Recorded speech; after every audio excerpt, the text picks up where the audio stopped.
So guys, nandito tayo sa itong part ng beach na to dito. So itong area na to, ito yung area na may mga alligator at saka yung sa kabila iyon naman yung mga ibon.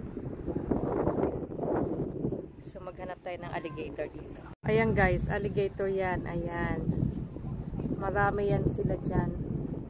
Ayan guys, yan alligator yan. Malaki siya, malaki. Ayan. Tapos ito naman, ayan, ang cute niya, oh. Naliligo yan sa ilalim talaga ng tubig. So cute. Guys, may ibon na naman siya, oh. Ang cute ng ibon. Ayan. Yan, ang cute ng ibon na yan. May orange. Yan guys, nakita nyo ba yan? Ang lalaki ng mga alligator. Ayan. Holy. Naman ang ibon, oh.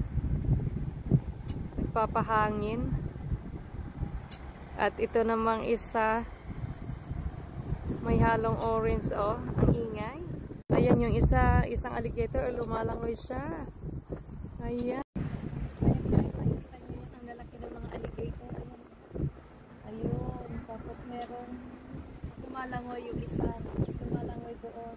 So itong area dito, ito yung alligator area.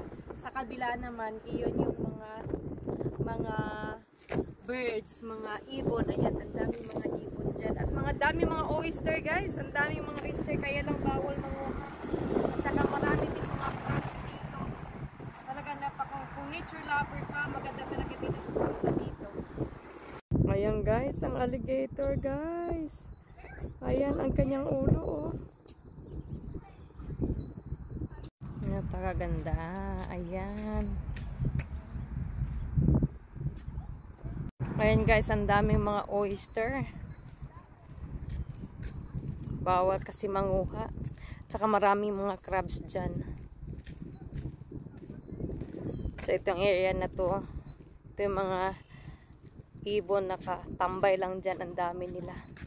Tignan mo, ang daming oyster. O, oyster yan. Ang dami.